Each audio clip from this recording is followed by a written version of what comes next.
Hi amazing people, I hope कि आप सब बहुत अच्छे हैं, बहुत खुश हैं एंड मेरे यूट्यूब चैनल पर आपका स्वागत है। इस टाइम मैं हूँ लिस्बन के अंदर, जो कि कैपिटल सिटी है पुर्तगाल की। तो पुर्तगाल कंट्री के अंदर मैं हूँ। आपको पता है मैं बहुत ट्रैवल करता हूँ, बहुत जगह जाता रहता हूँ, बहुत अपॉर्चुनिटीज़ आपके लिए लेकर आता हूँ। तो इसी वजह से मैं ट्रैवल करता हूँ ताकि आप तक आपकी हेल्प की जा सके। तो इस टाइम मैं पुर्तगाल में हूँ और आज मैं आपको बताने वाला हूँ वीज़ा के बारे में। Tourist visa, visitor visa, business visa, ये तीनों वीज़ा के बारे में आपको बताऊंगा ताकि आपको आज पूरी की पूरी नॉलेज मिल जाए और उसके बाद फिर आपको कोई दिक्कत ना हो। और जैसे मैंने बताया कि मैं अभी लिस्बन में हूँ, थोड़ा सा मैं आपको दिखाता हूँ। लिस्बन बहुत खूबसूरत है। मेरे सामने का आप देख सकते हो, मैं डाउनटाउन एरिया में अभी हूँ। तो इस तरीके से तुम देख सकते हो, यहाँ पर ये डाउनटाउन का एरिया है।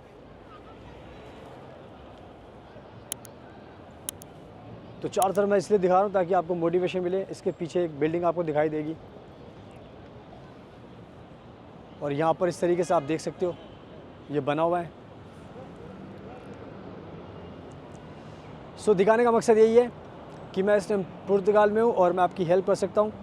अगर आपको पुर्तगाल में आना है, टूरिस्ट वीज़ा चाहिए, विजिटर वीज़ा चाहिए, बिज़नेस वीज़ा चाहिए, वर्क वीज़ा चाहिए, कोई भी वीज़ा चाहिए, हर टाइप की वीज़ा मैं आपको दिला सकता हूँ। और आज मैं बात करने वाला हूँ इस वीडियो के अंदर 3 वीज़ा के बारे में, टूरिस्ट वीज़ा, विजिटर वीज़ा और बिज़नेस वीज़ा, वो भी पुर्तगाल को लेकर।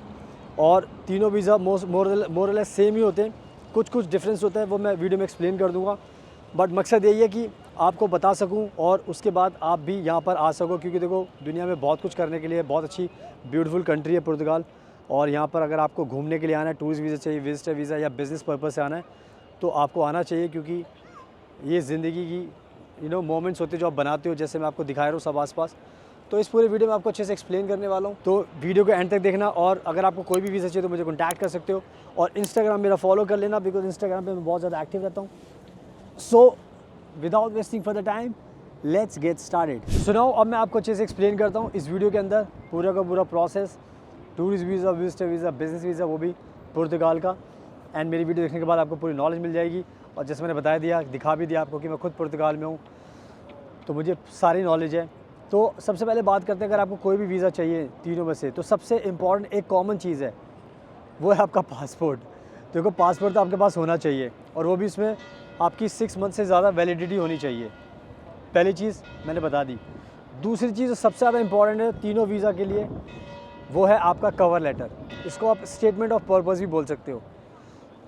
तो कवर लेटर एक आपकी वीज़ा एप्लीकेशन के समझ लो एक बैकबोन होती है, जिसको आपको बहुत अच्छे तरीके से बनाना पड़ता है और अपनी स्टोरी को अच्छे से एक्सप्लेन करना पड़ता है वीज़ा ऑफिसर को। और इसमें आपको लिखने के लिए बहुत कुछ होता है, अपने बारे में आपको लिखना पड़ता है, अपनी एजुकेशन के बारे में, अपने काम के बारे में, आप क्यों जाना चाहते हो, क्या करना चाहते हो, कब वापस आओगे, क्या प्लान है आपके, तो सारी चीज़ें उसमें एक्सप्लेन करनी पड़ती है। जो एक्सप्लेन कर देता है इस कवर लेटर को, तो वीज़ा ऑफिसर को वीज़ा देने में दिक्कत नहीं होती। बट जो नहीं कर पाता उसका फिर वीज़ा रिजेक्ट भी होता है, क्योंकि ये बैकबोन है कवर लेटर। ये बहुत ऑनेस्टी से मैं बता रहा हूँ, क्योंकि हम वीज़ा लगाते हैं, हमें पता होता है जो लोग गलती करते हैं उनमें कवर लेटर का एक बहुत बड़ा ड्रॉबैक होता है, डिसएडवांटेज होता है कि वो सही से बना नहीं पाते। पहली चीज़ हो गई। दूसरी चीज़ हो गई, इसके बाद नेक्स्ट चीज़ होती है जो सबसे इंपॉर्टेंट होती है, ट्रैवलिंग आइटिनरी। यानी कि कवर लेटर के साथ साथ ट्रैवलिंग आइटिनरी भी बनाना बहुत ज़रूरी होता है। और ट्रैवलिंग आइटिनरी का मतलब होता है कि आपके पास जितने भी दिन आपको जाना है, पुर्तगाल में आना है, उसके हर दिन का आपके पास पर डे का एक पूरा का पूरा स्टेप बाय स्टेप आपको एक्सप्लेन करना है कि हर डे आप क्या क्या करने वाले हो। पहले दिन जिस दिन आप जाओगे उस दिन आपकी कब की फ़्लाइट है और कितने बजे लैंड करेगी, और उसके बाद कहाँ पर जाओगे और किस मतलब ट्रांसपोर्ट का सहारा लोगे, टैक्सी लोगे और बस लोगे, क्या लोगे। तो ये सब आपको पर डे के हिसाब से एक्सप्लेन करनी पड़ती है। और जब आप एक्सप्लेन करते हो तो वीज़ा ऑफिसर को समझ में आ जाता है कि हाँ, आपको वाकई में सीरियस हो आप, और आप जा रहे हो, तो आपको खुद से पता है कि जितने भी दिन आप जा रहे हो, तो आपको खुद से पता है कि आप क्या करने वाले हो। तो ये कहीं ना कहीं एक बहुत इंपॉर्टेंट चीज़ होती है। तो ये जितनी भी चीज़ें मैंने अभी आपको बताई हैं, passport, cover letter and travelling itinerary, तो इन सब का आपको ध्यान रखना है। एंड नाउ अब बात करते हैं जो नेक्स्ट इंपॉर्टेंट चीज़ होती है, और वो होता है invitation letter. Invitation letter tourist visa, visitor visa, business visa, तीनों के लिए चाहिए होता है। सॉरी, टूरिस्ट वीज़ा के लिए नहीं चाहिए होगा, क्योंकि उसमें कवर लेटर काफ़ी होता है। बट टूरिस्ट वीज़ा में तब आपको चाहिए होगा अगर आप टूरिस्ट वीज़ा के साथ साथ किसी ऐसे पर्सन के पास जा रहे हो जो आपको जानता है, जिससे आप मिलने वाले हो।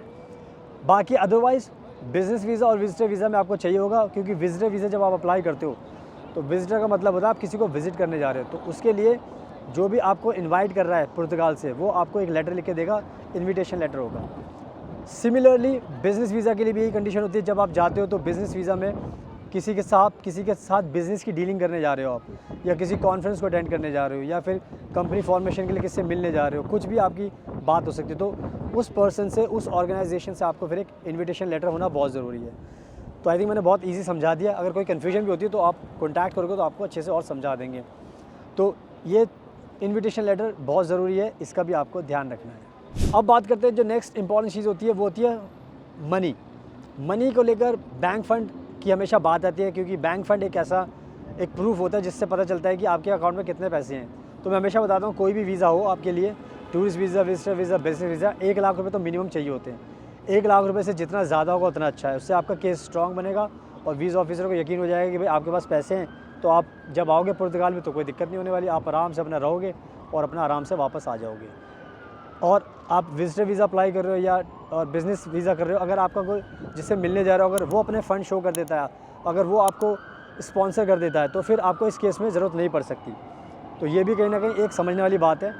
तो इस चीज़ को भी ध्यान रखना है आपको कि दोनों तरीके से सिचुएशन बन सकती है आपकी, खुद से भी कर सकते हो या फिर जो आपको बुला रहा है उसके सहारे भी आप अप्लाई कर सकते हो। तो इस चीज़ का भी आपको ध्यान रखना है। एंड नाउ जो नेक्स्ट इंपॉर्टेंट चीज़ होती है वो होती है आपका घर का प्रूफ। घर का प्रूफ इसलिए ज़रूरी होता है क्योंकि जब भी आप आओगे तो वीज़ा ऑफिसर को बताना पड़ता है भाई आप कहाँ पर रहने वाले हो, हॉस्टल है, क्या अकोमोडेशन आपके पास है, हॉस्टल है या होटल है, या इसके अलावा आप जिस बंदे के पास जा रहे हो उसने आपके लिए कोई ऑर्गेनाइज़ किया अकोमोडेशन, तो उसका प्रूफ ज़रूरी है, ताकि वीज़ा ऑफिसर को पता चल जाता है कि भाई आप पर्टिकुलर जगह आ रहे हो और वहाँ पर रहोगे, इस जगह रहोगे, तो वीज़ा ऑफिसर को इससे तसल्ली मिल जाती है। तो ये कहीं ना कहीं आपका केस इससे काफ़ी स्ट्रॉन्ग बनता है। तो अकोमोडेशन का प्रूफ ज़रूरी है। इसके अलावा जो नेक्स्ट चीज़ होती है वो आपका हेल्थ इंश्योरेंस होता है। हेल्थ इंश्योरेंस बहुत ज़्यादा कंपलसरी है आज के टाइम में, क्योंकि जब भी आप आओगे तो वीज़ा ऑफिसर जानना चाहता है कि जब भी आप आओगे तो आपके पास हेल्थ इंश्योरेंस है, तो कभी कुछ खुदा ना खासा कुछ दिक्कत हो गई तो कम से कम आप अपना ट्रीटमेंट करा सकते हो और पुर्तगाल की सरकार पर आप बोझ नहीं बनोगे। तो इस डर की वजह से ये हेल्थ इंश्योरेंस मांगते हैं। इसके अलावा नेक्स्ट चीज़ ये होती है कि डमी टिकट आपको इसमें ज़रूरत नहीं पड़ती। बहुत सारी कंट्रीज़ होती है बोलती है कि डमी टिकट लेकर आओ ट्रैवलिंग की, मतलब फ़्लाइट की, तो इसमें ज़रूरत नहीं है, तो इसकी टेंशन लेने की आपको ज़रूरत नहीं है। और नेक्स्ट चीज़ होती है आपका वीज़ा का फॉर्म होता है, तो वीज़ा का एप्लीकेशन फॉर्म भरना आपको अच्छे तरीके से आना चाहिए, उसको भी आपको भरना है ताकि आपको वीज़ा ऑफिसर को आपके बारे में अच्छे से नॉलेज मिल जाए। तो मोर और लेस ये सारी चीज़ें जो मैंने आपको बताई, ये सारी की सारी चीज़ें बहुत ज़रूरी है, तो इन सब का आपको ध्यान रखना है। सुनाओ, आई होप कि मैंने बहुत अच्छे तरीके से आपको एक्सप्लेन कर दिया है tourist visa, visitor visa, business visa. अगर आपको पुर्तगाल आना है, ये वीज़ा चाहिए तो मैं आपकी हेल्प कर सकता हूँ। पुर्तगाल के मैं सारे वीज़ा अप्लाई करते हैं हम, tourist visa, visitor visa, business visa, work visa भी करते हैं, स्टडी वीज़ा भी करते हैं, और स्पाउस वीज़ा भी होता है, D6 फैमिली रीयूनिफिकेशन वीज़ा भी होता है, और पुर्तगाल का एक गोल्डन वीज़ा भी होता है। और अगर आपको कंपनी खोलनी है तो उसके लिए भी आपको हेल्प कर सकते हैं। तो सारी चीज़ें में आपकी हेल्प कर सकते हैं, बस आपको हमें कॉन्टैक्ट करना है, उसके बाद हम आपका पूरा प्रोसेस करेंगे। और मैं आपको बताना चाहता हूँ कि आप इंडिया से भी हो या दूसरी कंट्री से हो, बांग्लादेश से या UK से हो, कनाडा से हो, ऑस्ट्रेलिया से हो, कहीं से भी आप हो सकते हो। तो जहाँ से भी हो आप हमें कॉन्टैक्ट करोगे तो हम आपकी पूरी मदद करेंगे आपको वीज़ा दिलाने के लिए। इंस्टाग्राम को प्लीज़ फॉलो कर लेना, बिकॉज़ वहाँ पे मैं अपडेट डालता रहता हूँ। मेरी ट्रैवलिंग के सब देख सकते हो आप, कहाँ कहाँ पे मैं जाता हूँ, उससे ट्रस्ट बिल्ड होगा। और थैंक यू सो मच आपकी कीमती टाइम का। और मैं आपको इस ब्यूटीफुल नज़ारे से छोड़ देता हूँ। और यहाँ पे बहुत सारे टूरिस्ट आ रहे हैं, शाम का टाइम हो चुका है, और ये दिखा रहा हूँ मैं आपको, ये है किंग पेड्रो, ये किंग थे यहाँ के पुर्तगाल के। तो इस तरीके से आप सबको लोग देख सकते हो। तो सारा का सारा ये ब्यूटीफुल एरिया मैं आपको दिखा रहा हूँ।